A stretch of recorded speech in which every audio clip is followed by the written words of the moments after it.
जय Vishnupad ब्रह्मचार्य Ashtavakra Shri Shrimad divine grace Shri Bhaktidham स्वामी श्रील प्रभुपाद महाराज की अनंत कोटि वैष्णव वृंद की नामाचार्य श्री हरदास ठाकुर जी की प्रेम से को जय श्री कृष्ण चैतन्य प्रभु नित्यानंद श्री अद्वैत गदाधर श्री वासादि गौर भक्तवृंद के श्री श्री राधा कृष्ण गोप गोपीनाथ श्याम कुंड राधा कुंड गिरि गोवर्धन की, गंगा माई जमुना माई की, विंध्य देवी तुलसी महारानी जी की, श्री श्री राधा राधिका रमन कृष्ण राम जगन्नाथ बलदेव सुभद्रा महारानी की, श्री श्री राधा माधव जी की, श्री श्री राधा श्याम सुंदर भगवान की, निताई गौर प्रेमानंदे। All glories to the assembled devotees, all glories to the assembled devotees, all glories to the assembled devotees, all glories to Sri Sri Guru and Gauranga.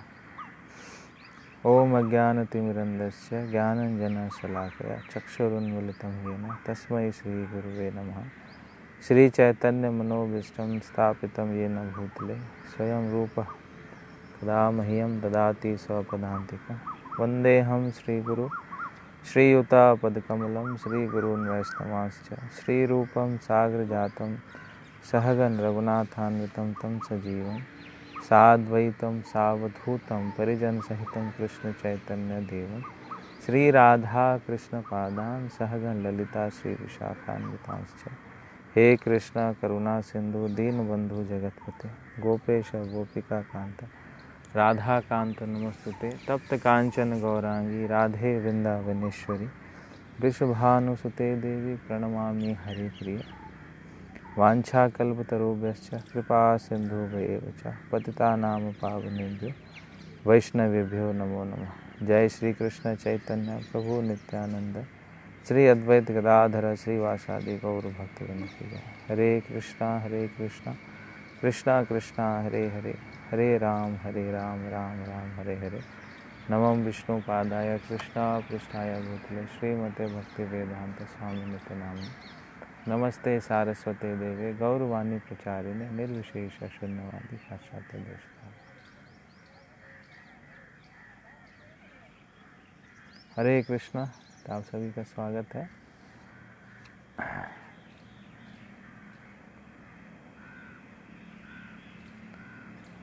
कि भगवत चर्चा में तो कल हमने 9वां अध्याय का जो पहला श्लोक है उस पर चर्चा किया था, क्वेश्चन आंसर लिए थे और कुछ एक्सरसाइज भी दिया था आप सबको कि अपने घरों के नाम, जितने भी कमरे हैं सबके नाम भगवान के जो अलग अलग धाम हैं उनके नामों के ऊपर रखना है। और किसी से ईर्ष्या द्वेष करते हैं तो किन से करते हैं, उसका क्या कारण है और उनको कैसे हम उस द्वेष को, इस ईर्ष्या द्वेष को कैसे हम पॉजिटिव तरीके से इंगेज कर सकते हैं, तो ये हमने चर्चा किया था। तो आप में से जितने भक्तों ने इस पर वर्क किया, अपने ईर्ष्या द्वेष को हटाने का प्रयास किया और अपने घर को धाम बनाने का प्रयास किया, तो वो भक्त हम सबका उत्साह बढ़ाने के लिए इसमें हरि हरि का लिखेंगे, उच्चारण करेंगे। सब उनके लिए धन्यवाद करेंगे उनको कि उन्होंने एक कदम बढ़ाया और हम सबको उत्साहित करेंगे ताकि जिन्होंने नहीं किया वो इसको करें। हरे कृष्ण। सुनीता माता जी, हरी हरी, आपसे बहुत कुछ सुखमय को मिलता है और हम पर प्रयास कर रहे हैं। हरी हरी कृष्ण प्रभु धन्यवाद करना। कारुणिका केशवी माता जी, हरी हरी।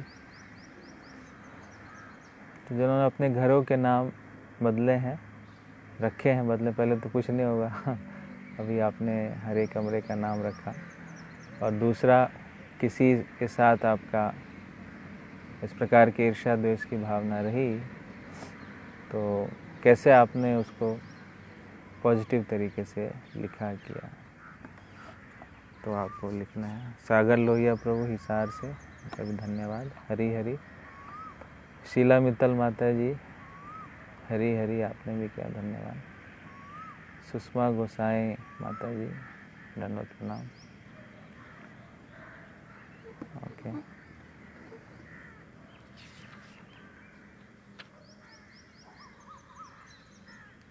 सुशील प्रभु, हरी हरी। दूसरा श्लोक हम स्टार्ट करते हैं। बीच में आप कमेंट सेक्शन में लिखते जाइएगा, फिर मैं उसको ले लूँगा। तो इसका थोड़ा सा हमने चर्चा कल कर लिया था कि ये श्लोक जो है कितना इम्पोर्टेंट है, और प्रभुपाद जी ने इसके ऊपर बहुत ही विस्तार तरीके से बड़े डिटेल में इसका परपट दिया है। तो दूसरा जो श्लोक है उसको आप याद भी कर सकते हैं। राजविद्या राजगुह्यम पवित्रम इदम उत्तमम प्रत्यक्ष अवगमम धर्म्यम सुसुखम कर्तुम अव्ययम। कि यह जो ज्ञान है यह राजविद्या है, किंग ऑफ ऑल एजुकेशन, और जितने भी गुह्यतम ज्ञान है, सभी गुह्यतम ज्ञान का सबसे गुह्यतम ज्ञान है, और ये सबसे शुद्ध ज्ञान है, पवित्र है, और आत्म साक्षात्कार का ये डायरेक्ट परसेप्शन करवाता है। प्रत्यक्ष धर्मम अवगमम, जो आत्म साक्षात्कार का यह हमें वो करवाता है, परसीव करवाता है। और जितने भी धर्म है, सभी धर्मों का यह कल्मिनेशन है, अल्टीमेट रिजल्ट है भक्ति। भक्ति वेदांत हम बोलते हैं। अगर किसी ने सारे उसका वेद का पाठ कर लिया लेकिन उसने भक्ति जागृत नहीं की, तो इसका मतलब उसका वेदों का अध्ययन जो है वो कंप्लीट नहीं हुआ है। तो भक्ति वेदांत का क्या मतलब है? वेद का अंत है वेदांत, और वेदांत का अंत है भक्ति।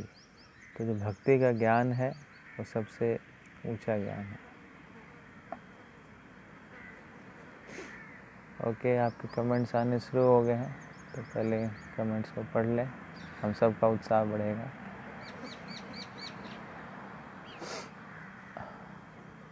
विनीता गुप्ता माता जी, हरी हरी धन्यवाद। अनिल बदीनु प्रभु, हरी हरी, हरे कृष्णा। आशीष सचदेवा माता ji, Hari Hari. Chitra Khurana, Parveen Bansal, new name Barsana, kitchen का नाम Barsana, dining hall Nandgram, bedroom Mathuravas, roof Tulsivan. Tulsivan उसको वृंदा कुंड नाम दे सकते हैं, क्योंकि वृंदा जी का जो स्थान है वृंदा कुंड, उसका वृंदा कुंड नाम रख दीजिए। मुझे अब लग रहा है कि कृष्ण हमारी लाइफ में ऐसे लोग इसलिए भेजते हैं कि हम ग्राउंडेड रह सकें और कृष्ण को करीब रख सकें।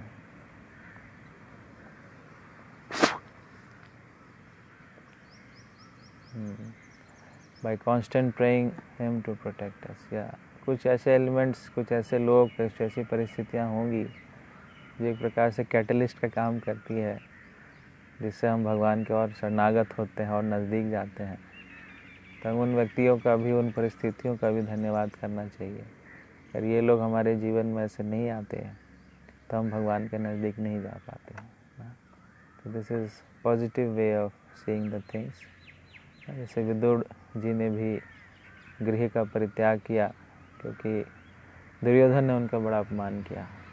विदुर बार बार मना कर रहे थे कि आप सत्य का साथ नहीं ले रहे हैं, धर्म का साथ नहीं ले रहे हैं। धृतराष्ट्र को बारंबार कह रहे थे कि आप ब्लाइंड, मटेरियली भी ब्लाइंड हो, स्पिरिचुअली भी ब्लाइंड हो। लेकिन दुर्योधन जो है उनको बहुत अपमानित करते हैं और कहते हैं कि तुम जिस थाली में खाते हो उसी में छेद करते हैं। जैसे विभीषण का किया था रावण ने, वैसे ही विदुर जी का किया अपमान दुर्योधन ने।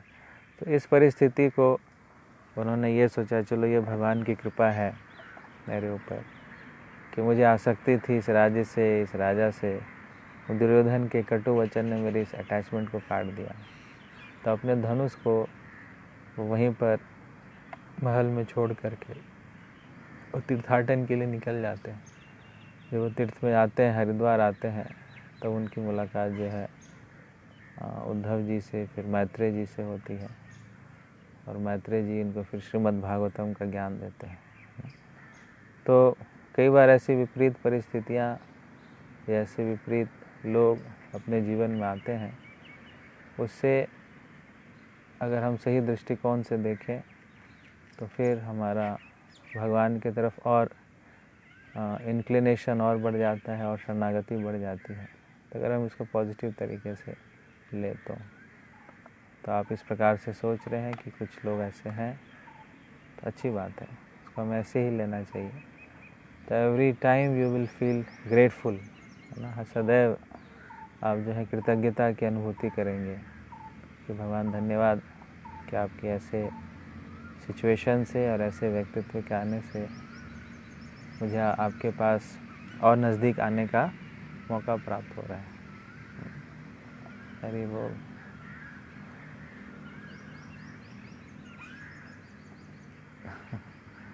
हमारे गली का नाम हरे कृष्णा गली कर दिया है। Good. Hare Krishna street.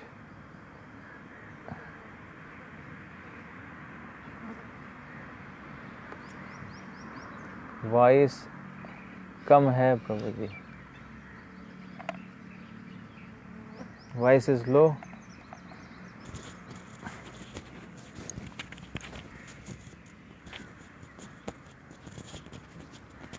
Okay, I will speak little louder.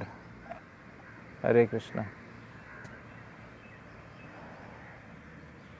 हरी हरी प्रभु जी, हमने तुलसी महारानी का सेवा कुंज नाम रखा है, सही है? हाँ सही है, गलत क्या है इसमें? सेवा कुंज में तुलसी महारानी होती है।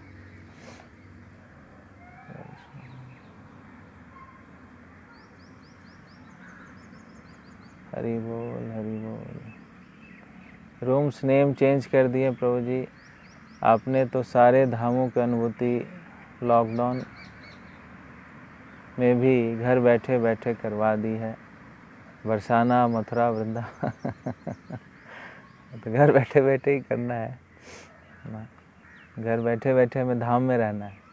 यही होता है धाम कॉन्शसनेस। धाम कॉन्शसनेस का मतलब है कि आप जहाँ भी हो, जिस स्थान में हो, धाम का स्मरण करो ना। ये हमारी वास्तविक स्थिति है। तो अपने घर को हमें पूरा धाम बना के रखना है, जैसे कि हम धाम में ही रह रहे हैं, धाम वास कर रहे हैं, और सदैव अपने आप को भगवान से जोड़ करके रखना है। तो ये हमारी नेचुरल लिविंग है, नेचुरल लाइफस्टाइल। धामवास जो हमारा नेचुरल लाइफस्टाइल है, और नेचुरल आप रहेंगे, खुश रहेंगे, आनंद में रहेंगे। तब तक हम ये प्रयास नहीं कर रहे थे, लेकिन लॉकडाउन के माध्यम से हम सबको एक ऐसा सुनहरा मौका प्राप्त हुआ है जिसमें हम अपनी स्पिरिचुअलिटी को सीरियसली फॉलो कर सकते हैं। तो आप सब इसको फॉलो कर रहे हैं, इसका पूरा लाभ हो रहा है। बहुत बहुत धन्यवाद। सी है प्रभु जी। नो प्रभु जी, इट्स ओके, सही है। गुड प्रभु ji. Okay, thank you very much. And those who are not done, जिन्होंने नहीं किया अभी भी, अपने घरों के नाम नहीं बदले, उनसे अनुरोध है कि आप बदलिए, अपने आप को भी बदलिए, अपने घरों को भी बदलिए, और सभी परिस्थितियों को स्पिरिचुअलाइज कीजिए। फिर देखिए जीवन का असली आनंद क्या है ना। हम क्यों व्यर्थ की टेंशन में, एंग्जाइटी में, फालतू के बातों के विषय में अपनी जो एनर्जी है, अपना जो समय है, उसको वेस्ट करें। मनुष्य जीवन जो है हमें इसलिए प्राप्त नहीं हुआ है। मनुष्य जीवन हम सबको इसी चीज़ को प्राप्त करने के लिए मिला है, भगवान की प्रेमा भक्ति करने के लिए। ये जो प्रेमा भक्ति है, भगवान से प्रेम, इसके लिए ही श्री चैतन्य महाप्रभु आए, भक्त के रूप में आए ना, और हमें सिखलाया कि भगवान से हमें कैसे प्रेम करना है। तो ये हमारे लिए परफेक्ट मौका है, परफेक्ट सिचुएशन है, परफेक्ट परिस्थितियाँ हैं, जिसमें हम अपने आप को धीरे धीरे स्वरूपालब्धि कहते हैं इसको, स्वरूप की उपलब्धि कर सकते हैं मात्र स्मरण से, श्रवण और कीर्तन से। तो यह बहुत ही पावरफुल प्रोसेस है। इस प्रोसेस को हमें अंगीकार करना है अच्छे से। तो इसमें जो क्वालिटीज़ हैं भगवान की, भगवान के भक्तों की, इसके विषय में लिखा गया है कि राज विद्या राज गुह्यम पवित्रम इदम उत्तमम। यह जो ज्ञान है, सभी जितने भी विद्याएं हैं, सभी विद्याओं का यह राजा है। तो इसका क्या मतलब, अगर किसी को भक्ति समझ में आ गया तो समझिए उसको सब कुछ समझ में आ गया। मान लो किसी को सब कुछ समझ में आ गया लेकिन भक्ति समझ में नहीं आया तो समझो उसको कुछ नहीं समझ में आया। प्रभुपाद जी इसमें एक बड़ी अच्छी स्टोरी सुनाते हैं, आपने पहले भी सुनी होगी कई बार, कि एक व्यक्ति नाव पे जा रहा था, तो जो नाविक है उससे पूछता है कि साहब, नहीं, जो साहब होते हैं वो नाविक से पूछता है कि तुम कितना पढ़े लिखे हो। कहते मैंने तो कुछ भी नहीं पढ़ा लिखा है। बोले तुम्हारा जीवन जो है 50% बर्बाद हो गया, तुमने कुछ पढ़ाई नहीं किया है। मैंने देखो बीटेक किया है, एमटेक किया है, इतना कुछ किया है। फिर और आगे जाते हैं, बोलते हैं तुमने पढ़ाई को लेकर ही बार बार तो 50%, 80%, 90%, बोले तुम्हारा इतना जीवन बर्बाद हो गया, इतना जीवन बर्बाद हो गया। फिर उसी समय बारिश आती है, हवा चलती है, आंधी तूफान आता है, तो फिर नाविक कहता है साहब जी अभी ये नाव डूबने वाला है, तो आपको तैरना आता है क्या?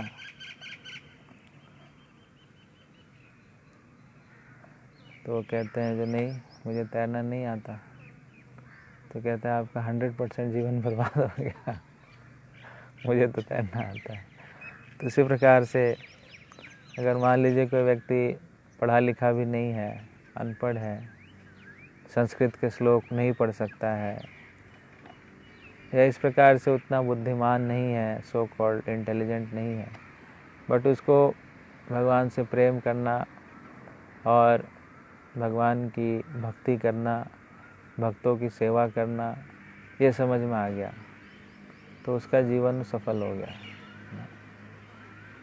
तो शास्त्रों में ऐसा कहा गया है कि अगर किसी ने भगवान को समझ लिया, भगवान की भक्ति कर ली, तो इसका मतलब क्या हुआ कि उसने सब कुछ समझ लिया ना। कृष्ण को संतुष्ट कर दिया, यस्मन तुष्टे जगत तुष्टा, इसका मतलब उसने सबको संतुष्ट कर दिया। तो कई बार भक्तों के मन में भी, जो खास करके पढ़े लिखे नहीं हैं, ज़्यादा टेक्निकली साउंड नहीं है, सो कॉल्ड कोट अनकोट नहीं कर पाते हैं, तो कई भक्तों को मैंने देखा है कि इन्फीरियरिटी कॉम्प्लेक्स की अनुभूति होने लगती है कि वो भक्त इतना कोट करते हैं, वो इतना श्लोक याद कर लेते हैं, वो यहाँ से बोलते हैं, यहाँ हम नहीं बोल पाते हैं, तो क्या भगवान इससे प्रसन्न होंगे कि प्रसन्न नहीं होंगे? तो ऐसा नहीं है। भक्ति की जो उन्नति है, उस श्लोकों के उच्चारण से, उस शास्त्रों को हम कितना याद रखते हैं, वह मायने नहीं रखता है। मायने क्या रखता है कि उसके बातों को हम कितना अप्लाई करते हैं, अपने जीवन में हम कितना अंगीकार करते हैं। हम श्लोक भी याद करते हैं या शास्त्रों को भी पढ़ते हैं ताकि हमेशा सदैव जो है वो कृष्ण का स्मरण होता रहे। अगर श्लोकों को याद करके, अच्छा अध्ययन करके, अगर खुद का ही स्मरण हो रहा है, कृष्ण का स्मरण नहीं हो रहा है, मुझसे सुनो, अगर इस प्रकार की भावना हमारे मन में है तो ऐसी पढ़ाई का कोई लाभ नहीं। यह बात हमें ध्यान देना चाहिए कि ये जो हम विद्या है, इस विद्या से हमारे अंदर और विनम्रता आनी चाहिए। भक्ति का ज्ञान ही ऐसा है कि जिसको भक्ति का ज्ञान सही प्रकार से प्राप्त होता है, उसके अंदर एक नेचुरल सिंप्लिसिटी, एक नेचुरल ह्यूमिलिटी आनी चाहिए। अगर वह कॉम्प्लेक्स हो रहा है, सिंपल नहीं हो रहा है, तो फिर समझिए क्या कि वह ज्ञान को सही प्रकार से ग्रहण नहीं कर रहा है। तो राज विद्या का मतलब कि जितने भी ज्ञान है, सभी ज्ञानों का यह राजा है राज विद्या। फिर राजगुह्यम, राजगुह्यम का मतलब है कि सबसे गुह्यतम ज्ञान है। दुनिया में बहुत सारे सीक्रेट्स हैं, ये सबसे सीक्रेट है, लेकिन ये ओपन सीक्रेट है। जो इसको ग्रहण करेगा वो गहराई में चलता हुआ चला जाएगा, अंदर ही अंदर घुसता चला जाएगा। ये ऐसा ज्ञान है, ये गुह्यतम है। राज विद्या, राजगुह्यम, पवित्रम, ये सबसे पवित्र है, सबसे प्योर है। जो भी इस भक्ति के ज्ञान के मार्ग पर चलने का प्रयास करता है, भक्ति को अपने जीवन में अपनाता है, तो वह भी शुद्ध होने लगता है, क्योंकि भगवान परम शुद्ध है। अपाप विद्धम परम शुद्धम पवित्रम भगवान, कि भगवान जो है सबसे पवित्र है, तो इसलिए उनके भक्ति का जो ज्ञान है वह भी क्या है, वह पवित्र है। तो अगर किसी को अपने आप को पवित्र करना है, शुद्ध करना है, तो यह सबसे साधारण और सबसे सरल तरीका है अपने आप को शुद्ध करने का। कई बार लोग पूछते हैं कैसे अपने आप को हम शुद्ध करें ना, तो ये सबसे आसान तरीका है अपने पापों से मुक्त होने का। और पाप के जो अलग अलग लेवल्स हैं उसके विषय में भी प्रभुपाद जी परपट में बतला रहे हैं, जो पद्म पुराण से वो कोट कर रहे हैं। अप्रारब्ध फलम पापम कूटम बीजम फलोन्मुखम क्रमनैव प्रलीयते विष्णु भक्ति प्रतात्मनाम। क्रमनैव के मतलब धीरे धीरे धीरे जो है, प्रलीयते यह सब समाप्त हो जाता है। क्या क्या? अप्रारब्ध फलम पापम, जो अप्रारब्ध है, प्रारब्ध का मतलब मैनिफेस्ट, अप्रारब्ध का मतलब अनमैनिफेस्ट। तो जो दुख हमारे अभी आने वाले हैं वह दुख भी जो है भक्ति के शक्ति से, भक्ति की अग्नि से, वह जो दुख, जो सफरिंग, वो भी समाप्त हो जाता है। जो प्रारब्ध है, जो अभी की स्थिति है, वो दुख भी समाप्त हो जाता है। उसकी अनुभूति तो आप सब मुझे लग रहा है कर ही पा रहे हैं कि जो भजन कीर्तन में, कृष्णा कॉन्शसनेस में, भक्ति में नहीं लगे हुए हैं, जो आपके फ्रेंड्स हैं, रिलेटिव्स हैं, उनसे आप पूछो प्रभु जी क्या स्थिति है, कैसा चल रहा है, तो सब परेशान है। ये कब लॉकडाउन खुलेगा, क्या होगा, माइंड परेशान कर रहा है, ऐसा हो रहा है, बहुत ज़्यादा वो बेचैन हो रहे हैं, रेस्टलेस हो रहे हैं। शराब की बोतल नहीं मिल रही है, अच्छा मांस पहले खाते थे, मांस मीट ईटिंग वो नहीं कर पा रहे हैं, घूम नहीं पा रहे हैं, सिंफुल एक्टिविटीज़ नहीं कर पा रहे हैं। ये जो टेंडेंसी है उनकी सिंफुल लाइफ की, वह उनको बहुत ही परेशान कर रहा है। लेकिन यहाँ पर दूसरी तरफ भक्त हैं, जैसे जैसे लॉकडाउन का पीरियड बढ़ रहा है, जिन भी भक्तों से मेरी बातचीत हो रही है, सही भक्त यही कह रहे हैं कि यह होना चाहिए, अच्छा है। इसी बहाने हमारी रीडिंग अच्छी हो गई, चैंटिंग अच्छी हो गई, भक्तों का संग अच्छा हो गया, घर में लड़ाई झगड़े थे वो कम हो गए, एक दूसरे के साथ टाइम हम अच्छा स्पेंड कर पा रहे हैं।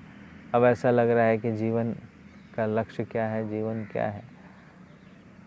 तो दूसरी तरफ जो श्रवण कीर्तन में, भगवान की भक्ति में नहीं लगे हैं, उन लोगों के लिए बहुत ही कष्टप्रद है, बहुत ही मुश्किल वाला समय है, बहुत ही परेशान है, बहुत ही बेचैन है। लेकिन इसी कष्ट में, ऐसा नहीं कि भक्त ये परिस्थिति उनके जीवन में नहीं है, लेकिन इस परिस्थिति में भी वह कष्टों की अनुभूति नहीं कर रहे हैं। इसको एक उदाहरण से हम समझते हैं कि जैसे मान लीजिए रास्ता बहुत ख़राब है, लेकिन उस रास्ते पर कोई बैलगाड़ी से जाता है तो उसको कंधे में, पीठ में कितना उसको कष्ट होगा। लेकिन उसी रास्ते पर अगर कोई BMW गाड़ी से जाता है या अच्छी गाड़ी से जाता है जिसका शॉकर बड़ा अच्छा है, तो फिर क्या होता है, उसको किसी प्रकार की कष्ट की अनुभूति नहीं होती। तो ये जो संसार है, जो दुखालय है, दुखों का घर है, प्लेस फुल ऑफ सफरिंग्स हैं, तो इसमें नाना प्रकार की एंग्जाइटीज़ और दुख तो रहेंगे ही। लेकिन जब कोई व्यक्ति भगवान की भक्ति में लग जाता है तब उसको इस प्रकार के सफरिंग्स की अनुभूति नहीं होती है। तो अप्रारब्ध मतलब जो दुख आने वाले हैं उसके विषय में भी वो चिंता नहीं करता है। ये सोचता है जो होगा आप देख लेंगे, कृष्ण है हमारे साथ, कृष्ण है तो कृष्ण हमारी रक्षा करेंगे, रक्षित विश्वास हो गोप्तत्व वर्णमृता।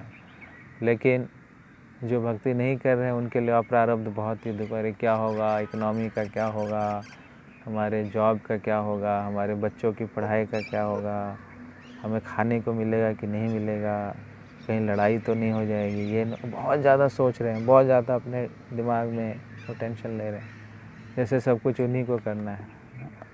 अपने आप को कंट्रोलर समझते हैं, अहंकार।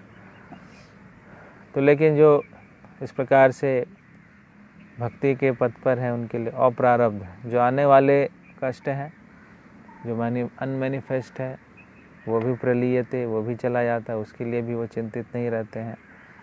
जो प्रारब्ध हैं उसके लिए भी चिंतित नहीं रहते हैं। कूटम बीजम फलोन्मुखम, तो जो कूट है, कूट का मतलब जो इंक्लिनेशन है, पाप करने की जो प्रवृत्ति है, वो भी समाप्त हो जाती है। और बीजम, बीजम का मतलब है कि जो डिज़ायर्स है, मटेरियल डिज़ायर्स है। एक होता है इंक्लिनेशन, दूसरा होता है मटेरियल डिज़ायर्स। तो अगर मटेरियल डिज़ायर को हम फॉलो करते हैं, पापमय गतिविधि को फॉलो करते हैं, तो फिर इसमें हमारा क्या होता है कि जो इंक्लिनेशन है वो इंक्लिनेशन बढ़ जाता है। कूटम, उसको कूटम कहते हैं। और जो बीजम है, बीजम का मतलब है कि वो डिज़ायर है। तो कहने का क्या मतलब, कूटम और बीजम हमको कैसे समझे कि मान लीजिए कूटम का मतलब उसके मन में इस प्रकार की इच्छा रहती है, तो इस प्रकार की उसकी टेंडेंसी है, तो वो डिज़ायर मतलब वो इसकी इच्छा करने लगता है कि यह एक्टिविटी या पाप मैं करूं, तो एक स्टेप वो आगे। और बीजम जो है वो एक स्टेप आगे होता है, मटेरियल डिज़ायर। और फिर उसके लिए जो हम एक्टिविटी करते हैं, तो फिर उसके दो प्रभाव होते हैं। एक होता है प्रारब्ध और एक होता है अप्रारब्ध। प्रारब्ध जो उसके डायरेक्ट रिएक्शन हमें मिलते हैं, अप्रारब्ध जो अभी नहीं मिल रहे हैं, बाद में मिलेंगे। तो वह जो कार्य का जो सटल इफेक्ट है वो भी हमें प्राप्त होता है और उसका ग्रॉस इफेक्ट भी हमें प्राप्त होता है। तो जो सटल इफेक्ट है वो फिर कूट में जाता है, और फिर कूट से बढ़ते बढ़ते कुछ ऐसी परिस्थिति होती है तो डिज़ायर में कन्वर्ट होता है, फिर वो डिज़ायर से एक्शन में कन्वर्ट होता है। तो जब भक्ति हम करते हैं तो भक्ति से ये सभी लेवल पे एक्शन होता है। रूप गोस्वामी जी इसको क्लेशाग्नि में बहुत अच्छे से इसमें एक्सप्लेन करते हैं कि भक्ति के जो 6 लक्षण होते हैं, 6 लक्षणों में ये क्लेशाग्नि होती है। क्लेशाग्नि का मतलब क्लेश की ग्नि होती है, क्लेश, जो कि क्लेश में प्रारब्ध अपराब्ध फलम पापम कूटम बीजम ये आता है। तो कूट भी समाप्त होता है हमारा, बीज भी समाप्त होता है, और फलोन्मुखम भी समाप्त होता है, और अपरारब्ध भी समाप्त होता है। तो ये भक्ति की पावर है कि सटल से लेकर के ग्रॉस तक हर एक लेवल पर वो एक्ट करती है। तो इसलिए इसको कहा गया है पवित्रम। पवित्रम इसलिए क्योंकि गंदी से गंदी चीज़ों को भी ये साफ़ कर देता है, इसलिए इसको पवित्र कहा गया। तो ये जहाँ भी जाता है, जिसके हृदय में भी वास करता है, उसका हृदय शुद्ध हो जाता है, जिस स्थान पर जाता है वो स्थान शुद्ध हो जाता है, तो इसलिए इसको पवित्र कहा गया। तो राजविद्या है, राजगुह्यम पवित्रम इदम उत्तमम। उत्तमम का यहाँ मतलब है कि यह तम से ऊपर उठाने वाला है। तम का मतलब है इग्नोरेंस, और उत्तमम का मतलब है जो हमें इग्नोरेंस से उठा दे। इसलिए शास्त्रों में कहा गया है तमसो माँ ज्योतिर्गमया, कि ये हमें तमस से, ये जो भौतिक जगत है इसको तमस कहा गया है, तमस से हमें जाना है कहाँ पर, ज्योतिर्गमया। मृत्योर्मा अमृतम गमया, तो मृत्यु से हमें कहाँ जाना, अमृत की तरफ जाना है। तमसो माँ ज्योतिर्गमया, मृत्योर्मा अमृतम गमया, असदो माँ सदगमया। ये जो असत है, ये जो जगत है, उसको असत कहा जाता है, टेम्परेरी है, ये परमानेंट नहीं है। इससे हमें जाना है किधर, सदगमया। तो ये तम है, इस जगत को तामसिक कहा गया है क्योंकि यहाँ अंधकार ही होता है। तो इस अंधकार को हटाने के लिए भगवान ने सूर्य दिया है ना, सूर्य के प्रकाश से ही यहाँ का अंधकार जाता है। अगर सूर्य ना हो तो यहाँ पर कोई प्रकाश नहीं होगा। लेकिन भौतिक जो आध्यात्मिक जगत है उसमें कोई सूर्य नहीं है, उसमें न तद भासते सूर्यो न शशांको न पावकः, कि वहाँ पर किसी प्रकार का सूर्य नहीं है, वहाँ पर कोई चंद्रमा नहीं है, और न ही वहाँ पर पावकः अग्नि है। सेल्फ एफल्जेंट धाम है, सेल्फ एफल्जेंट। एफल्जेंस कहाँ से आ रही है?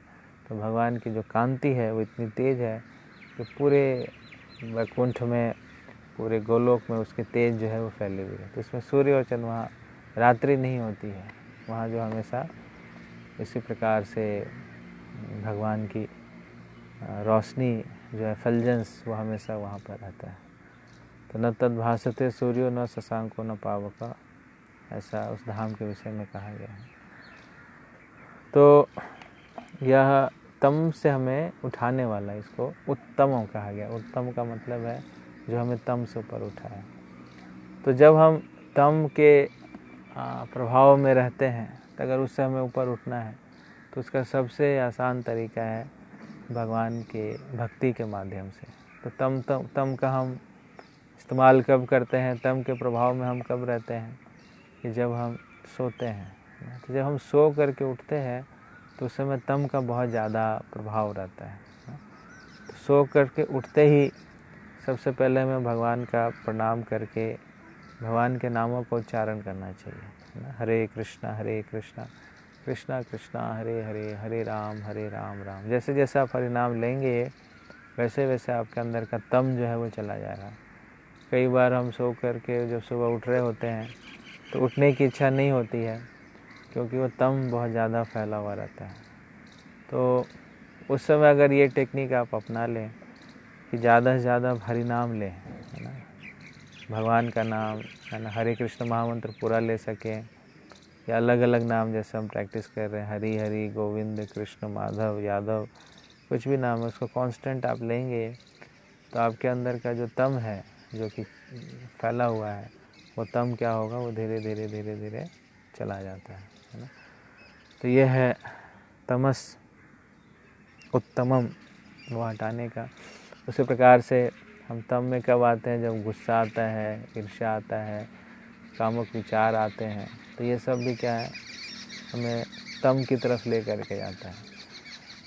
तो जब हम हरि नाम का उच्चारण करने लगते हैं, भगवान के नामों को, तो फिर हम इन लोअर मोड्स में नहीं जाते हैं। अगर आप लोअर मोड्स में स्थित हो चुके हैं, गाड़ी आपकी फंस गई है लोअर मोड्स में, तो उस मोड से लड़ो मत, उस मोड से बाहर निकल जाओ ना। ऐसा नहीं कि गुस्सा क्यों आ रहा है, मुझे गुस्सा से निकालो ना, तो गुस्सा और बढ़ेगा। या लस्टी डिज़ायर्स आ रहे हैं, लस्ट को निकालो तो और लस्ट आएगा। तो उसका आसान तरीका क्या है कि आप तम से उस जोन से ही बाहर निकल जाओ। उस जोन से हम कैसे बाहर निकल सकते हैं? उस जोन से जो है हम बाहर निकलते हैं हरि नाम के माध्यम से। तो ज़्यादा से ज़्यादा हमें हरि नाम लेना चाहिए, और ख़ास करके ऐसी परिस्थितियों में जब लोअर मोड्स हम पर हावी होते हैं। तो लोअर मोड से मत लड़ो, क्योंकि हम उससे नहीं लड़ सकते। अपने आप को ही वहाँ से निकाल लो चुपचाप। कैसे निकालोगे? नाम के जप से। नाम के जप से, कीर्तन से, या कोई श्लोक का उच्चारण कर लो, या कोई वैष्णव भजन आपको याद है उसका उच्चारण कर लो, या आप किसी सेवा में लग जाओ, किसी सेवा में लग जाओ जल्दी से, या किसी डिवोटी से बातचीत कर लो। तो जब आप ऐसा करेंगे तो धीरे धीरे क्या होगा कि इंस्टेंटेनियसली उसी क्षण तत्क्षण जो है आप मुक्त हो जाएंगे तमोगुण से। जैसे आप तमोगुण से बाहर निकल गए तो आप देखेंगे आपका गुस्सा भी चला जाएगा, आपके अंदर जो लस्टी थॉट्स आ रहे थे वो भी चला जाएगा, अहंकार की भावना थी वो भी चली जाएगी। बहुत ईजिली निकल जाता है व्यक्ति। लेकिन अगर आप इसका सहारा नहीं लेंगे तो तम जो है उससे बाहर निकलना मुश्किल है। तो इसलिए इसको उत्तमम कहा गया। उत्तमम का मतलब क्या है कि जो हमें तम से बाहर निकाले, उसको उत्तम कहा गया। तो आपके घर में आपके छोटे छोटे बच्चे होंगे या बड़े बच्चे होंगे, वो लोग जो हैं ज़्यादा तम में रहते हैं,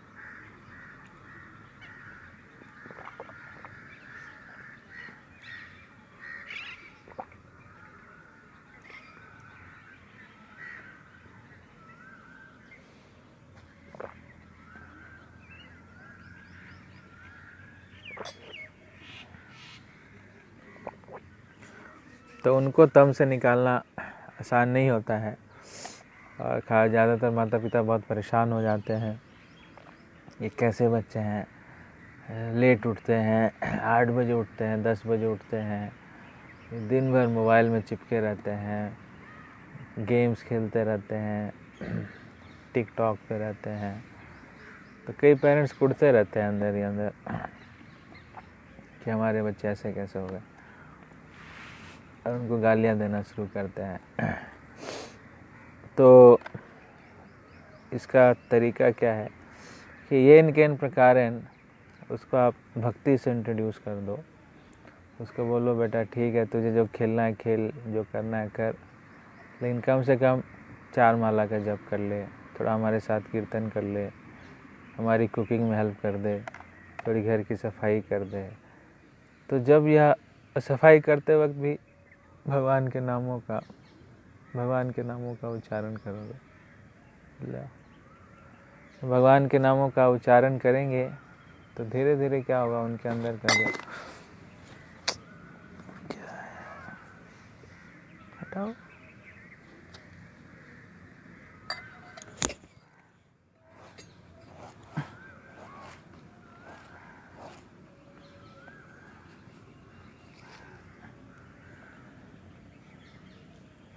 तो धीरे धीरे उनके अंदर का जो तम है वो समाप्त होने लगता है।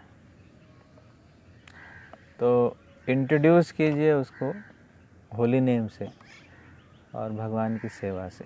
जैसे इसमें बड़ा अच्छा नारद जी का उदाहरण दिया गया है ना। आप देखेंगे परपट में प्रभुपाद जी नारद जी को कोट कर रहे हैं, और ये भागवतम प्रथम स्कंद 5वें अध्याय का 25वां नंबर श्लोक कोट कर रहे हैं। उच्चिष्ट लेपान अनुमोदितो द्विज सकृत स्म भुंजे तद अपस्त किल्बिषः एवं प्रवृत्तस्य विशुद्ध चेतसस् तद धर्मेवात्मा रुचि प्रजायते। कि नारद जी बतला रहे हैं, he says that while engaged as a voice servant for those purified devotees during 4 months of their stay, he was intimately associating with them.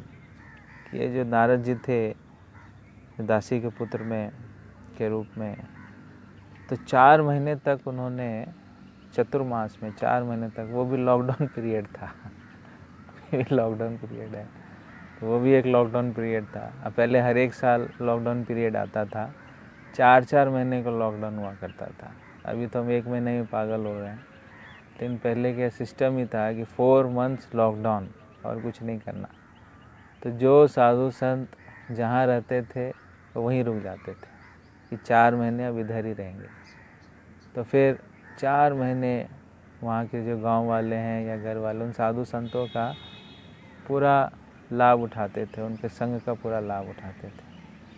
तो ये नारद जी के घर पर ये साधु संत रुके और नारद जी को पूरा लाभ मिला इस लॉकडाउन पीरियड का पूरा लाभ उठाने का। 4 मंथ्स उन्होंने उनका पूरा लाभ उठाया। उनको कुछ नहीं आता था भक्ति वक्ति, इतने बड़े भक्त बने नारद जी, लॉकडाउन पीरियड में ही भक्त बने तो हो सकता है कि हम में से कोई ऐसा भक्त बन जाए लॉकडाउन पीरियड का लाभ उठा करके। तो चतुर्मास का जो लॉकडाउन था उसमें खूब उन्होंने साधु संतों की सेवा किया, भक्ति वेदांतों की सेवा की, और उच्चिष्ट लेपान अनुमोदिता द्विजा, कि जो द्विज थे, जो डिवोटीज थे, उनका उच्चिष्ट उन्होंने पाया, उनकी सेवा उन्होंने की। उनके द्वारा जो भागवत कथा होती थी, उन भागवत कथा को वो श्रवण करते थे। तो ऐसा करते करते क्या हो गया कि वो इतने बड़े भक्त बन गए ना। तो ये भक्तों का संग का लाभ है। शुद्ध हृदय, प्योर हार्टेड सेजेस, अगर हम प्योर हार्टेड लोगों का संग करते हैं, उनके जो उच्चिष्ट है उसको ग्रहण करते हैं, उनकी सेवा करते हैं, उनके माध्यम से हैं, तो हमारा जो दूषित हृदय है वह दूषित हृदय भी धीरे धीरे शुद्ध हो जाता है।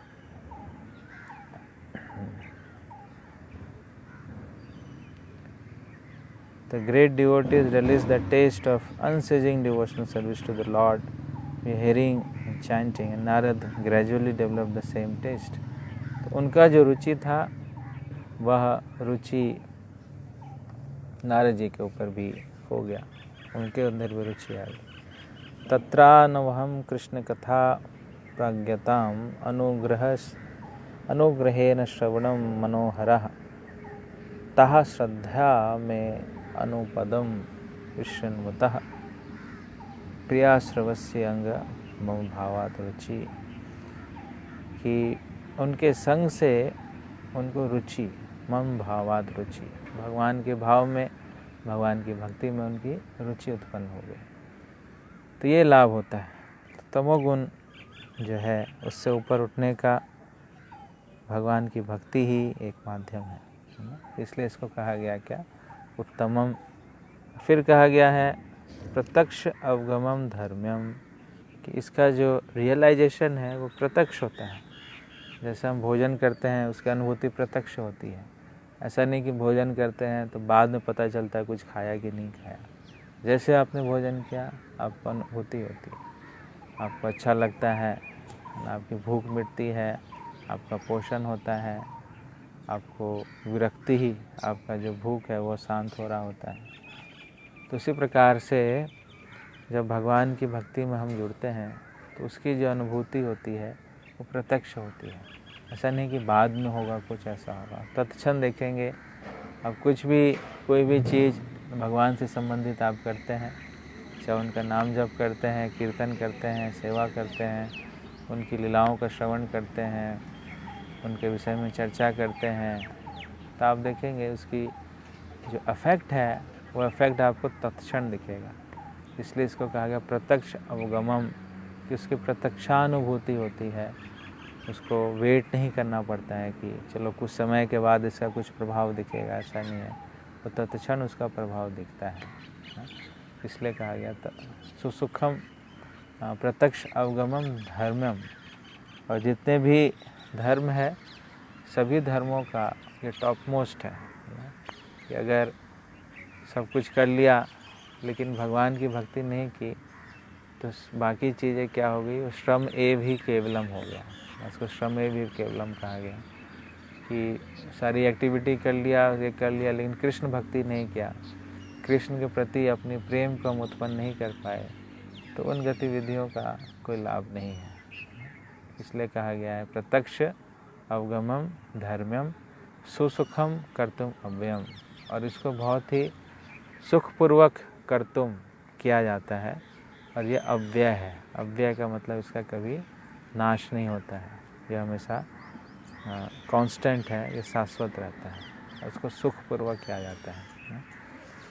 तो आप कहेंगे कि हमें कई बार, अभी तो खैर सुख मिल रहा है, आपको आनंद की अनुभूति हो रही है, लेकिन कई बार ये सुख की अनुभूति नहीं होती है, कई बार प्रेशर लगता है, बोझा लगता है। तो जिस डिग्री में हमें बोझा लग रहा है, प्रेशर लग रहा है, बर्डन लग रहा है, उस डिग्री में हमारा सिंफुल लाइफ है ना, ये प्रोपोर्शनल है। अगर सिंफुल लाइफ है तो भक्ति बहुत बर्डन, कम्बरसम, परेशान, बोझा, एकदम चिड़चिड़ाहट, ये सब अपना शुरू हो जाता है। अगर आपका प्योर लाइफ है तो आपका जो भक्ति है उसमें और आनंद आने लगता है। तो इसलिए प्रभुपाद जी कहा करते थे प्योरिटी इज़ द फोर्स। जितनी प्योरिटी के साथ, जितनी शुद्धता के साथ अपने जीवन का हम निर्वाह करते हैं तो भक्ति जो है हमारा और अच्छा और सुखद और आनंद लगने लगता है। लेकिन जितना हम इम्प्योर लाइफ जीते हैं उतना हमारे अंदर जो भक्ति है वो बुरा लगने लगता है, वो अच्छा नहीं लगता है। तो हमें भक्ति को दोष नहीं देना है कि इतने दिनों से हम भक्ति कर रहे हैं, अभी कुछ हो तो नहीं रहा है, वैसे ही हमारे अंदर गुस्सा है, वैसे हमारे अंदर अहंकार है, वैसे हमारे अंदर लस्टी डिज़ायर्स हैं, अभी तो कुछ चेंज हुआ ही नहीं है। तो इसको हमें ऐसे देखना, अगर हम भक्ति नहीं करते तब क्या होता है।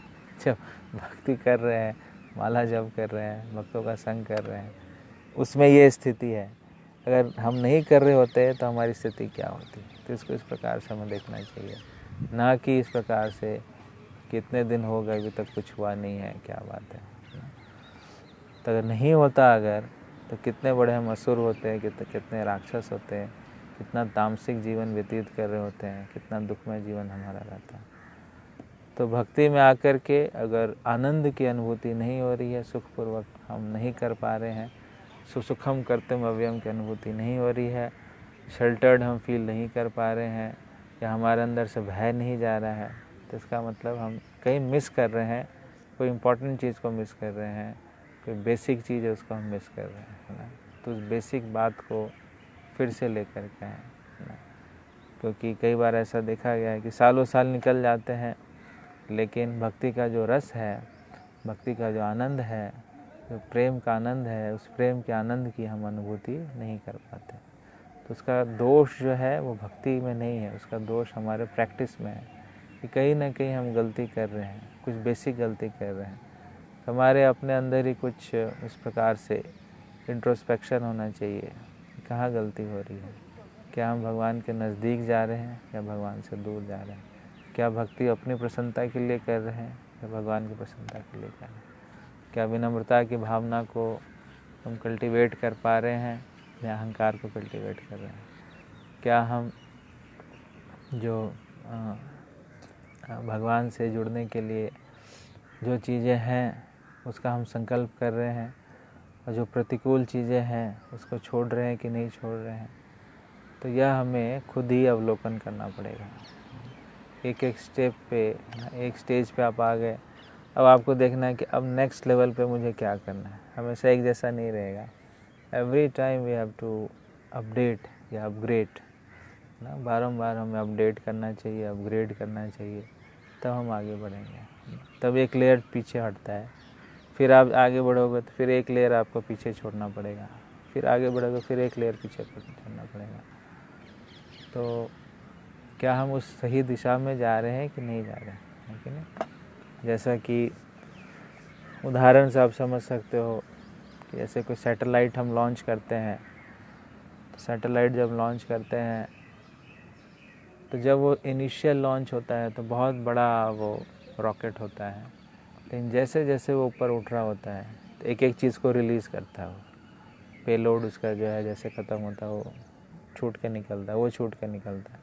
लास्ट में जो सैटेलाइट लॉन्च होता है उसका साइज़ इतना बड़ा नहीं होता है, छोटा सा ही होता है, वो ऑर्बिट में जाके फिक्स्ड अप हो जाता है। लेकिन उससे पहले कितनी चीज़ें वो छोड़ता है, जैसे जैसे आगे बढ़ता जा रहा है वैसे वैसे पेलोड्स को छोड़ता हुआ चला जा रहा है, और लास्ट में एक सैटेलाइट बचता है। तो similarly when we are living and when we are advancing, so this is the sign of advancement कि how much we are living the material attachments, कि हम कितना ज़्यादा, कैसे हम भौतिक चीज़ों से अपने आप को उन्मुक्त कर रहे हैं, अपने आप को रिलीज़ करते जा रहे हैं। तो हर एक क्षण जो है हमें आगे बढ़ने के लिए देखना है कि अब कौन सी चीज़ है जो मेरे भक्ति के लिए बाधक है, ये चीज़ बाधक है, चलो इसको छोड़ो। अब कौन सी चीज़ है जो मेरे भक्ति के लिए बाधक है, ये चीज़ है, इसको छोड़ो। तो ऐसा करते करते जो अनुकूल चीज़ है उसको पकड़ते जाओ, और जो भक्ति के प्रतिकूल चीज़ है उसको छोड़ते जाओ। तो ये चलता रहेगा, शरणागति का ये लक्षण है। अनुकूल से संकल्पा, प्रतिकूल से वर्जनम, कि जो भक्ति का अनुकूल चीज़ें हैं उसको एकदम से जोर से पकड़ना है, उसको नहीं छोड़ना है। इस अनुकूल चीज़ें हमने कल डिस्कस किया था, पांचांग भक्ति, ये अनुकूल चीज़ें हैं, 3 अनुकूल चीज़ों को एकदम कस कर पकड़ लो।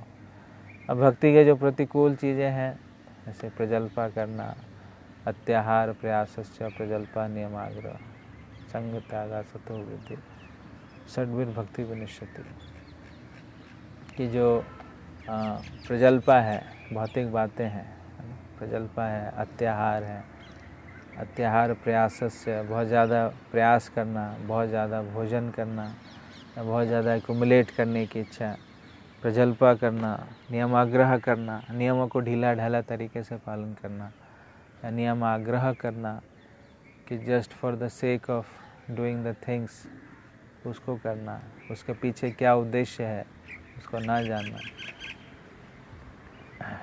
तो लोभ करना, जनसंगत से लौल्यम च, लो लालच करना, और असत्संग करना। तो ये इन चीज़ों से हमारी भक्ति जो है वो समाप्त हो जाती है। ये जो 6 चीज़ें होती हैं, तो इन 6 चीज़ों को जो है नहीं करना, इसको छोड़ना चाहिए, ये बेकार है, ये गंदा है, इसको सफाई करो। तो सफाई अभियान जो है ये चलते रहना चाहिए, है ना। अब सफाई करते करते करते करते जो लास्ट में जो हमारा शुद्ध प्रेम, नित्य सिद्ध कृष्ण प्रेम, साध्य को अभिनय, श्रवण आदि शुद्ध चित्त करे उदय, ये जो शुद्ध प्रेम हमारे अंदर छुपा हुआ है वो धीरे धीरे धीरे सफाई करते करते करते करते वो जागृत हो जाएगा। तो सफाई के मूड में हमेशा रहिए, तमोगुण और रजोगुण को हटाने के लिए हमेशा तैयार रहिए।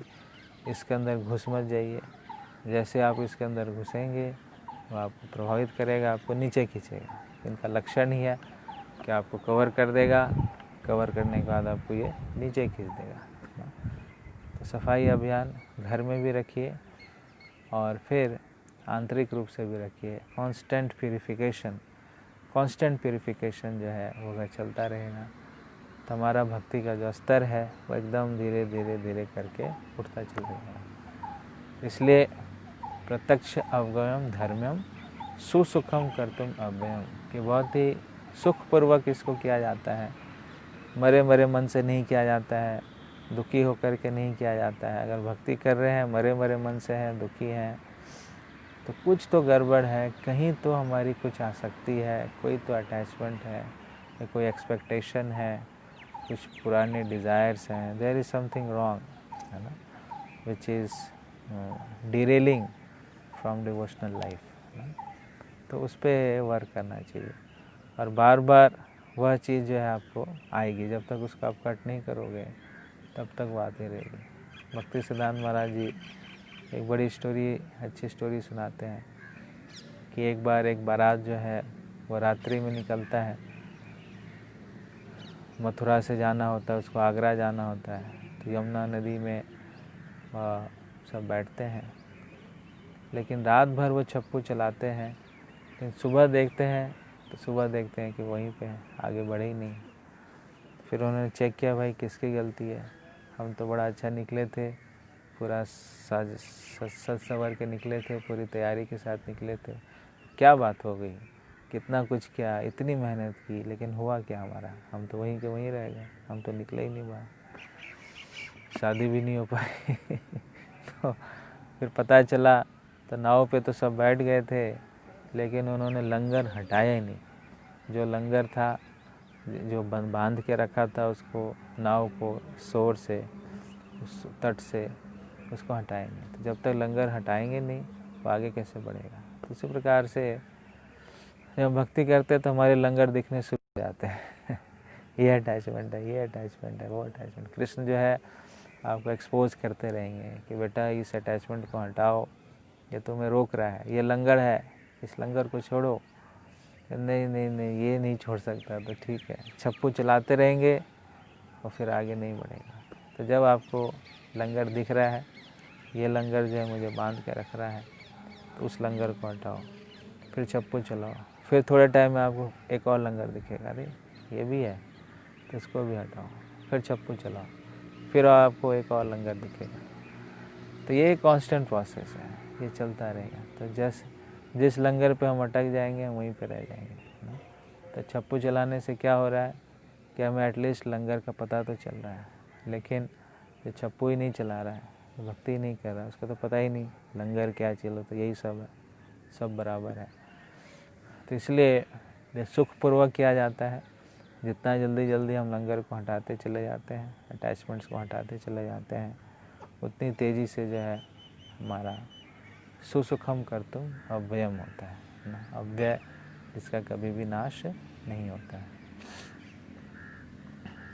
तो यह जो है यह श्लोक, इसमें हमने चर्चा किया।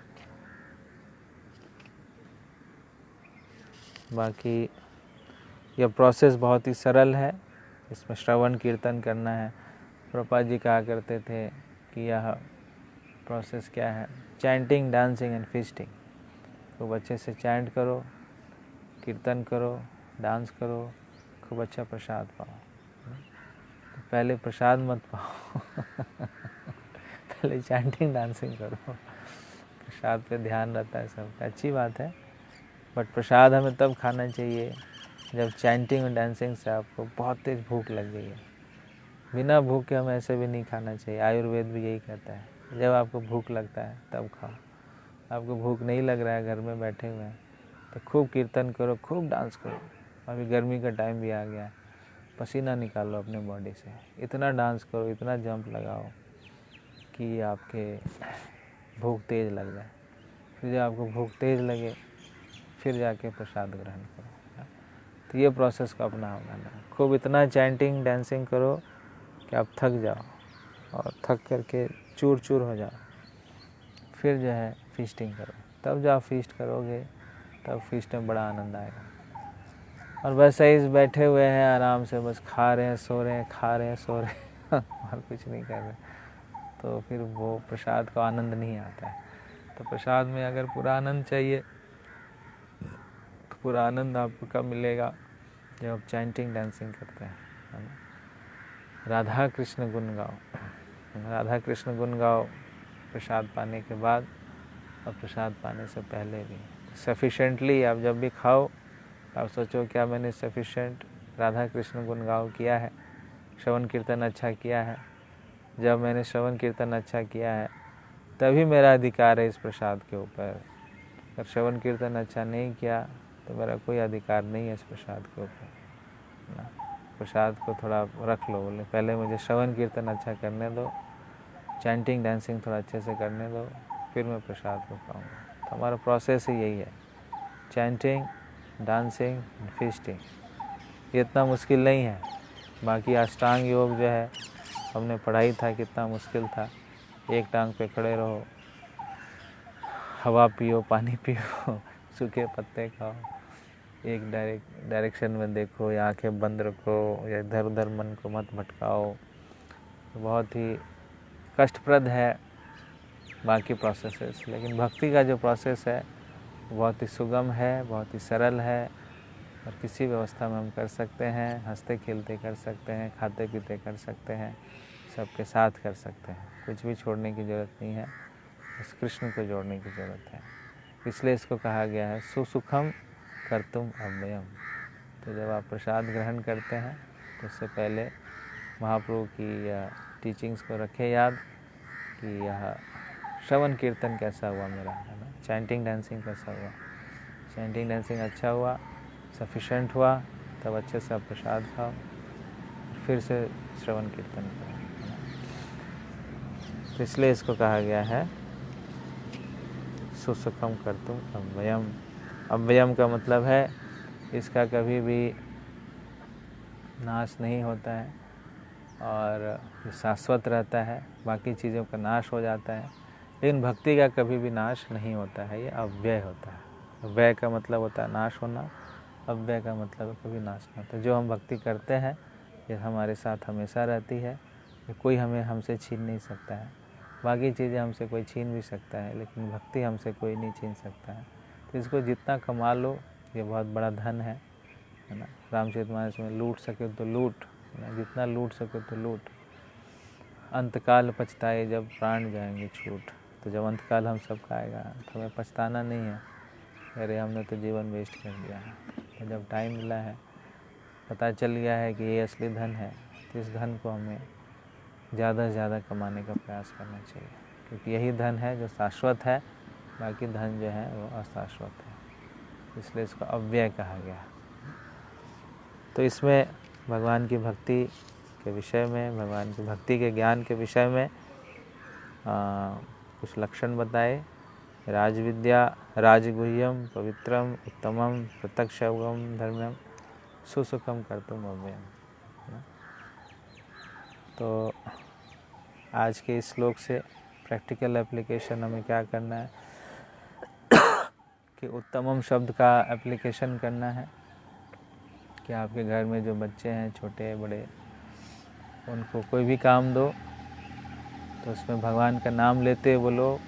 बेटा आपको गेम भी खेलना है तो नाम लेते हुए गेम खेलो, गोविंद गोविंद कृष्णा कृष्णा हरि हरि ऐसे गेम खेलिए आप। और कुछ भी काम भी कराओ तो उससे ज़्यादा से ज़्यादा नाम दिलाओ, कोई सेवा कराओ तो उससे ज़्यादा नाम दिलवाओ, तो वो उससे वो तम से बाहर आएंगे।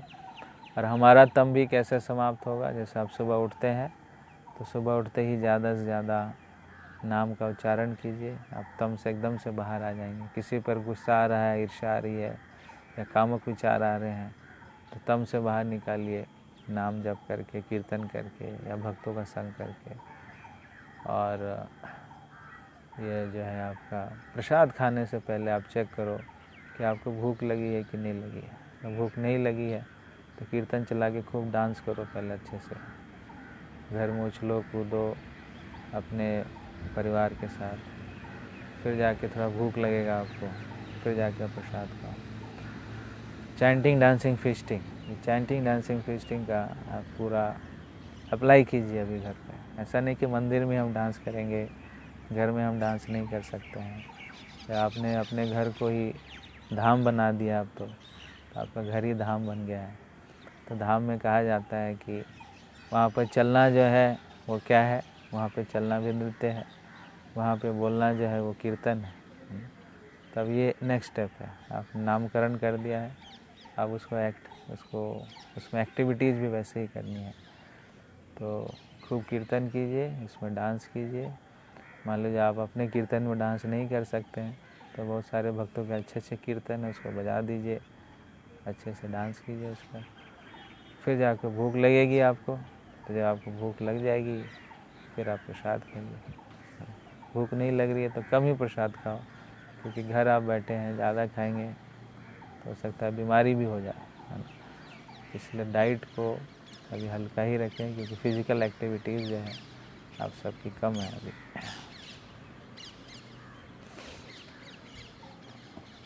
तो ये कुछ एक्सरसाइजेस थे कल के लिए, तो आपको ये एक्सरसाइज कल करके आना है। बाकी कुछ पूछना है आपको तो अभी 10 मिनट है, आप पूछ सकते हैं। जो ज़्यादा शिक्षित नहीं होते हैं और दीक्षा नहीं ले पाते हैं, उन्हें कैसे अपनी भक्ति को बढ़ाएं? दीक्षा ले सकते हैं, दीक्षा के आधार कभी शिक्षा ऐसा ये वाली शिक्षा नहीं है। हम तो कई ऐसे भक्त को जानते हैं जो कि पढ़े लिखे नहीं हैं, लेकिन भक्ति करते हैं, 16 माला का जप करते हैं, 4 नियम का पालन करते हैं। तो उनसे जो भी प्रश्न है हम ओरली पूछ लेते हैं, उनको रिटर्न एग्ज़ाम वगैरह देने की ज़रूरत नहीं है। वो इंटरव्यू वगैरह जो है उसमें हम ओरल टेस्ट ले लेते हैं, तो दीक्षा हो जाती है। ऐसी बात है दीक्षा नहीं होती है। भक्ति में हम किस लेवल पर हैं कैसे पता चलता है? भक्ति में हम किस लेवल पे है कैसे पता चलेगा? कि आप कितना विनम्र हो रहे हो, कितना भगवान के ज़्यादा स्मरण कर पा रहे हो, भगवान का स्मरण आपको ज़्यादा अच्छा लग रहा है या अपना स्मरण आपको ज़्यादा अच्छा लग रहा है, अपनी करतूतों को बखान करने में ज़्यादा आनंद मिलता है या भगवान की लीलाओं को एक्सप्लेन करने में ज़्यादा मन लगता है। तो यहाँ अपना और भगवान यही टेस्ट है। जितना ज़्यादा हम सेल्फ कॉन्शियस हैं उतना ज़्यादा मटेरियल हैं, जितना ज़्यादा हम कृष्णा कॉन्शियस हैं उतना ज़्यादा स्पिरिचुअल है। स्पिरिचुअलिटी की पहचान क्या है? कृष्णा कॉन्शियस। आप जितना कृष्ण का स्मरण करते हैं, कृष्ण का नाम लेते हैं, कृष्ण के विषय में सोचते हैं, कृष्ण से प्रेम करते हैं, तो वह एक साइन ऑफ एडवांसमेंट है। जितना ज़्यादा आप अपने बारे में सोचते हैं, अपना खाना पीना सोना रहना, मैं और मेरा, इसके विषय में चिंतन करते रहते हैं, तो उतना ज़्यादा वो मटीरियल है।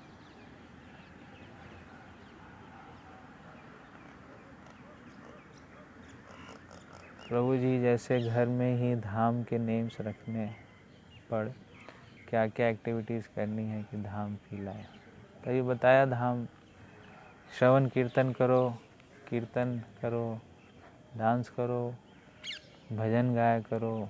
जब भी आप भोग लगाते हो तो हम भगवान को कई बार एटीएम मशीन बना देते हैं कि जैसे एटीएम मशीन में आपने कार्ड डाला और फिर आपको पैसा मिला, तो कुछ खाना है जी, क्या ऐसे तो खा नहीं सकते हैं, तो उनके आगे रख देते हैं प्लेट में और फिर प्रसाद लेकर के आ जाते हैं।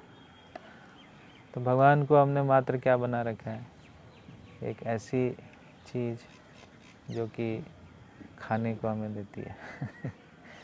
तो हम ये नहीं सोचते वो खाते समय उनको कैसा लग रहा है कि नहीं। तो इसलिए जो भक्त खिलाते हैं भगवान को तो बहुत प्रेम से खिलाते हैं, ना। तो जब भी आप खिलाओ तो ऐसा नहीं कि पर्दा बंद करके भाग गए बाहर, हम अपना कुछ भी कर रहे हैं, कैसी बातें कर रहे हैं, नहीं। भोग जब भी हम लगाएं तो भोग लगाने के बाद वहाँ पर बैठ कर के अनुभूति करें कि कृष्ण खा रहे हैं और स्वयं खा रहे हैं, और फिर वहाँ पर बैठ कर के कीर्तन करें अच्छे से, या जप कर लें, कीर्तन करें। तो लेट कृष्णा ईट। ऐसा नहीं कि कई बार तो भक्त समय ही नहीं देते हैं भगवान को खाने के लिए, वो रखते हैं, घंटी बजाते हैं, फिर निकाल लेते हैं। अपनी भूख इतनी तेज रहती है। इसलिए धाम का मतलब है कृष्णा फर्स्ट, और material life is me first, spiritual life is Krishna first. So what life we are leading, हम किस प्रकार का जीवन व्यतीत कर रहे हैं, कृष्णा फर्स्ट या मी फर्स्ट। धाम लाइफ मीन्स कृष्णा फर्स्ट। तो कृष्ण को खिलाया, भोग लगाया, अब उनके लिए कीर्तन करो, कीर्तन के बाद फिर भोग को बाहर निकालो, फिर प्रसाद के रूप में खाओ, फिर खाते वक्त जो है आनंद की अनुभूति करो। कृष्ण ने खाया है, वो बताया था आपको कैसे खाना है। हरि हरि का उच्चारण करते हुए खाना है, ऐसे खाया हरि हरि हरि हरि, या गोविंद कृष्ण कृष्ण नाम लेते हुए। जीवा पर प्रसाद भी है, जीवा पर हरि नाम भी है, तब जो प्रसाद का आनंद है वो अलग ही आनंद है। इस प्रकार से आप प्रसाद को ग्रहण कीजिए और सजल्पा कीजिए, वो भी हमने चर्चा किया था कि किसी प्रकार से कुछ ऐसा डिस्कशन कीजिए घर में ही, कोई कृष्णा बुक से या भागवत से या जो भी आप सुनते हैं पढ़ते हैं उसका डिस्कस करो, ह्यूमन इंटरेक्शन करो। मोबाइल इंटरेक्शन ठीक है, but it should be not too much. Human interaction should be more, and what should be the basis of human interaction, Krishna should be the basis.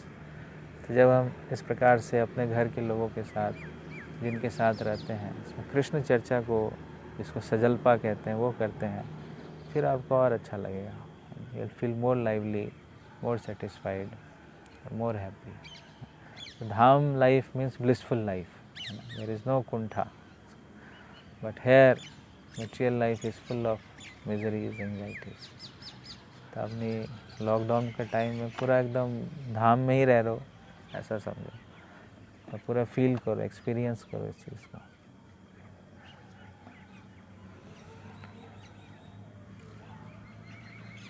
हरे कृष्णा प्रभु जी, पर क्लास में कहते हैं प्रणाम मंत्र पूरा आना चाहिए। हाँ, आ जाता है, प्रैक्टिस करेंगे तो पूरा आ जाएगा। कई ऐसे अनपढ़ लोग भी हैं, जैसे प्रभुपाद प्रणाम मंत्र है, तो बोलते बोलते बोलते बोलते वो याद हो जाता है, प्रैक्टिस से याद हो जाता है। बाकी चीज़ें तो हुई जैसे गिनती, अनपढ़ लोग क्या गिनती वो नहीं कर पाते, गिनती कर लेते। बोल दो यहाँ 10,000 का नोट है, थोड़ा गिन के दिखाओ, अनपढ़ है फटाफट गिन लेगा तो कैसे गिन लेता है।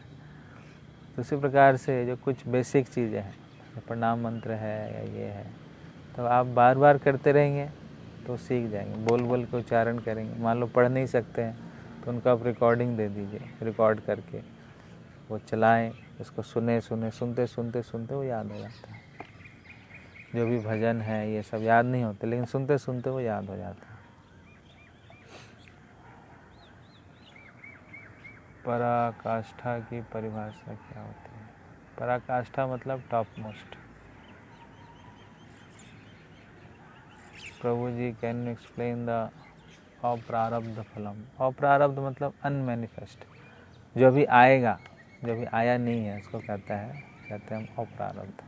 प्रारब्ध जो भी हो रहा है, अप्रारब्ध जो छुपा हुआ है, स्टोर में है, उसको कहते हैं हम अप्रारब्ध। मंत्र का प्रोनाउंसिएशन नहीं होगा तो दीक्षा नहीं होगा, ये कितना सही है, क्योंकि जो ज़्यादा पढ़ा लिखा नहीं है उसके लिए मंत्र बोल पाना थोड़ा मुश्किल है। हाँ, मैंने बोला मंत्र में हरिनाम तो सही से कीजिए, कम से कम प्रभुपाद मंत्र तो ठीक से कीजिए। अब इसका पढ़ाई लिखाई से मतलब नहीं है, उच्चारण बोलते बोलते बोलते ठीक हो जाता है। अगर वो प्रैक्टिस करेगा व्यक्ति तो वो हो जाएगा। और ऐसे अनपढ़ जो हैं उनसे हम ज़्यादा फिलोसफिकल क्वेश्चंस नहीं पूछते हैं, बेसिक क्वेश्चन से पूछते हैं, 4 नियम पूछते हैं। लेकिन जो मंत्र हैं जिसमें भोग लगाए जाते हैं, और जो हम जप करते हैं उससे पहले जो प्रणाम मंत्र या अपने गुरु महाराज का मंत्र बोलते हैं उसका उच्चारण तो सही होना चाहिए। और जो पढ़ा लिखा नहीं है उसके लिए क्या है, वो बोल बोल करके हो जाता है, ऐसा नहीं कि बिल्कुल भी नहीं कर पाएगा। उसको रिकॉर्डिंग आप दे दो, रिकॉर्डिंग सुनते सुनते सुनते वो कर लेता है। और एक दो केस, हज़ारों केस ऐसे हैं जो पढ़े लिखे नहीं हैं लेकिन प्रैक्टिस से वो मंत्र का उच्चारण तो सही से कर ही लेता है। पढ़े लिखे नहीं है तो हम फिलोसफिकल क्वेश्चंस ज़्यादा उनसे नहीं पूछते हैं, हम उनसे बेसिक क्वेश्चंस पूछते हैं। बेसिक बातें उनको पता तो होनी चाहिए।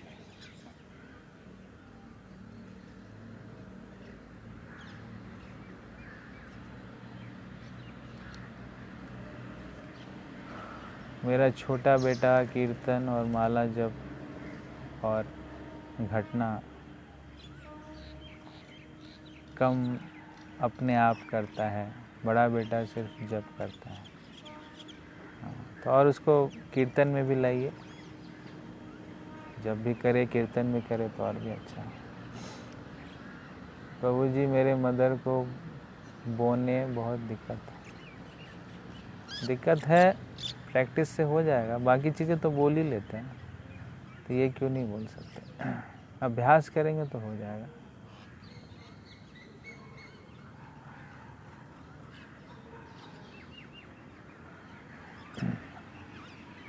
भूख बहुत लगती है तो कैसे कंट्रोल करें?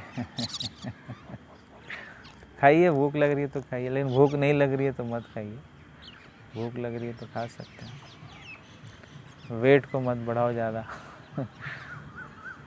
वेट को कम करें, अपना जीवन सरल रखें, भोजन सरल रखें। बहुत ज़्यादा खाना जो है वो अच्छा नहीं है। ना कहा गया है शास्त्रों में 50% पेट का भोजन होना चाहिए। पेट में 50% भोजन, 25% वाटर एंड 25% एयर, तब जा कर के वह डाइजेशन अच्छा होता है। लेकिन अब खाए जा रहे, भूख तो लगेगा, इसका क्या मतलब हम खाते जाएं। भीम को बहुत भूख लगता था।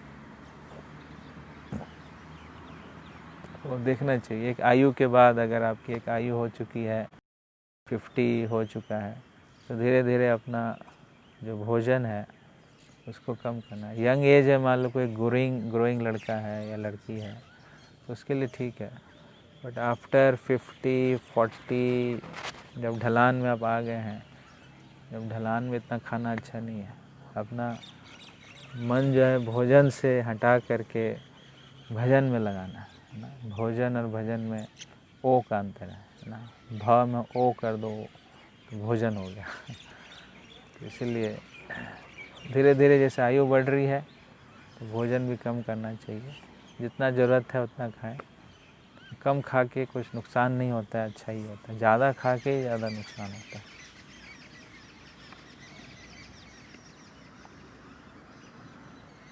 ओके, तो आप सबका बहुत बहुत धन्यवाद। और कल का जो सेशन है, कल थोड़ा और लेट होगा। कल हम 6 बजे मिलेंगे, क्योंकि मेरा इससे पहले कुछ मीटिंग्स हैं। तो कल क्लास 1 घंटे की होगी, 6 to 7। हाँ, 6 to 7 मैं इस ग्रुप में भी पोस्ट कर दूँगा। बाकी जो आपका एक्सरसाइजेज हैं, आज की एक्सरसाइज, उसको आप कीजिए। कल हम शाम को 6 बजे मिलेंगे। हरे कृष्णा। जगत गुरु श्रील प्रभुपाद की, अनंत कोटि वैष्णव वृंद की, श्रीमद् भगवद गीता की, निताय गौर प्रेमानंदे।